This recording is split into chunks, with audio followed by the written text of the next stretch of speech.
Allez, c'est parti, j'ai été nommé par Gauthier Marquand et je vais faire ça bien, mais vite. Allez, c'est parti. Euh, donc mes albums de chevet, hein. Voilà. On va commencer par l'année 91. Ah, ça date. 91, je pense que je triche un peu en disant ça, mais et spécialement 4 mois en 91. En août 91 sort l'album noir de Metallica. Voilà, rien à dire. Le son est toujours aussi super, le mixage est vraiment parfait. Sort ensuite, donc un mois plus tard, le 17 septembre, le double album des Guns, Slash, magnifique. Une semaine plus tard, donc 7 jours plus tard, sort Nirvana. C'est quand même fou, hein. Voilà. Et ça, c'est un peu triste que l'album en fait se perd un peu aujourd'hui parce que je trouve qu'il y a une vraie atmosphère dans l'album en fait. Et je trouve ça important en fait. Et 2 mois plus tard, Michael Jackson, Dangerous, voilà, avec des clips absolument géniaux.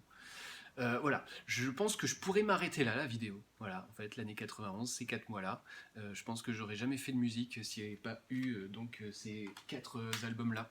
Voilà. Et à partir de là, je pense que si voilà, vous n'aimez pas Spin Latin Spirit ou Nothing Else Matters, je pense qu'en fait, ça sert à rien de continuer. On ne vit pas sur la même planète. Hein, voilà. Allez, comme ça, je mets ces 5 albums-là de côté et on peut passer à des choses un petit peu moins connues ou connues quand même, mais peut-être pas aussi connues.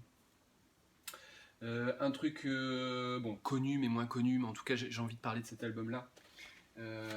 C'est l'album de Weezer. C'est le deuxième album de Weezer qui s'appelle Pinkerton. Et j'ai envie de parler de cet album-là parce que, en fait, quand il est sorti, il a fait un bid monumental. Je crois que le magazine Rolling Stone l'a classé comme le pire album de l'année 96 de tous les temps. Euh, et c'est génial parce qu'en 2004, ils ont fait un article pour réhabiliter l'album et lui donner une note de 5 sur 5. Et c'est un album qui s'est fait descendre. Le compositeur, je pense il est parti en dépression pendant 3 ans.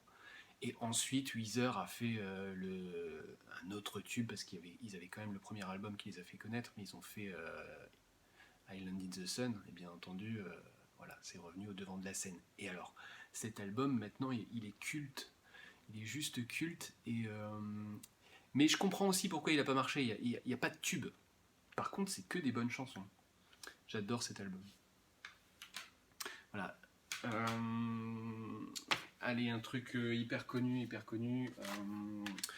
Radiohead, OK Computer. Alors c'est marrant, je pourrais citer U2 ou Muse, mais en fait je pense que c'est les best-of que j'aime de ces deux groupes-là.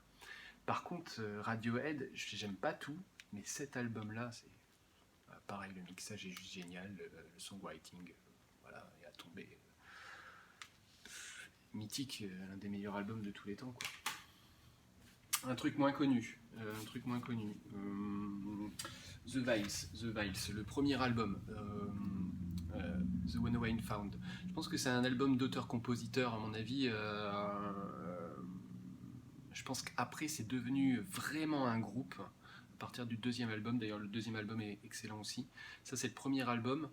Et du coup, je sais pas s'il le renie ou pas, cet album, parce que peut-être c'est son premier et que en tout cas voilà, le chanteur a une voix extraordinaire, le songwriting est génial, c'est un album folk, rock, j'adore cet album. Un truc connu, ah, ça c'est génial aussi, Lenny Kravitz, voilà, qui est maintenant connu en tant qu'acteur, mais à la base c'est quand même non, c'est quand même Lenny Kravitz, quoi. Cet album-là est génial. Il y a une chanson que j'adore qui est hyper sensuelle, je trouve. Just Be a Woman, c'est ça, Just Be a Woman. J'adore cette chanson. Un truc moins connu, 2016. 2016. Olivier Marguerite, Un torrent, la boue. En plus, c'est génial sur scène aussi. Il y a une vraie osmose de scène entre les musiciens. Et j'adore cet album parce que il y a un travail de chœur absolument génial sur cet album. Je trouve qu'il réinvente les chœurs. Enfin, je trouve ça vraiment très très très bon. C'est ce qui m'a fait le plus kiffer ces dernières années, son premier album. Un truc connu. Allez. Thomas Fersen, ça c'est ma période chanson française, voilà, du début des années 2000, c'est quoi, 2004 je pense. Ah non, même pas, c'est vieux, hein, ça aussi, 1999, mais moi j'ai connu plus tard. Ouais, j'ai connu plus tard. Ouais, cet album est absolument génial. Là, il raconte des histoires, voilà, c'est... Voilà. Et après, j'ai moins aimé Thomas Fersen. J'ai aimé jusque Pièce montée des grands jours. Ouais. Et après, je trouvais que c'était un petit peu moins bien. Mais ça, c'est super. La classe.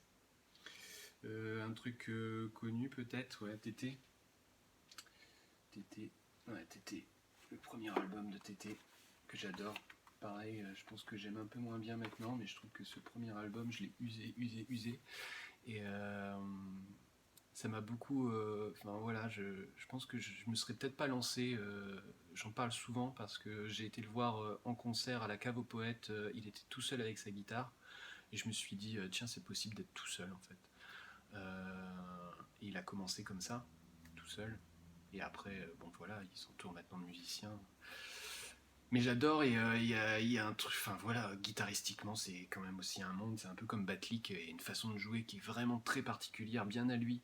Le meilleur des mondes, c'est hyper sympa à jouer à la guitare, et beaucoup de chansons qui sont hyper sympas à jouer tout seul à la guitare, et qui donnent, parce que il y a un travail d'arrangement entre les accords, de rajouter des notes et de rajouter de la mélodie. Il y a aussi une façon de chanter qui est assez intéressante. Il s'embête pas, si vous voulez, à faire en sorte que les syllabes quelquefois rentrent dans la mélodie. Quelquefois il va faire traîner les syllabes sur le vers d'après. Et du coup en fait ça permet de trouver des arrangements avec la rythmique vocale. C'est vraiment très intéressant. Stupéflip, le premier album de Stupéflip. J'aime bien parce qu'ils ont réussi à faire un mariage, une sorte de mariage entre le rap et le rock. Et j'adore en fait parce que je le trouve barré. Voilà, je pense que j'avais besoin à un moment d'écouter ça. C'est tombé au bon moment quand j'ai découvert ça. Et je trouve que la hiérarchie là, elle est aussi puissante que antisociale quoi. Ah, j'adore. Puis sur scène aussi, c'était puissant. Ok, et on va terminer par un album que je n'ai pas parce que je suis quand même passé au numérique. Mais en gros, c'est même pas un album, c'est tout le travail de The Do. Voilà, avec un super arrangeur. Je trouve que c'est vraiment notre Quincy Jones français, Dan Levy, qui fait des arrangements mais juste incroyables. Ça reste de la pop, mais c'est toujours fin, c'est toujours classe, c'est toujours... Voilà, de l'or. Ok, voilà. Merci Gauthier.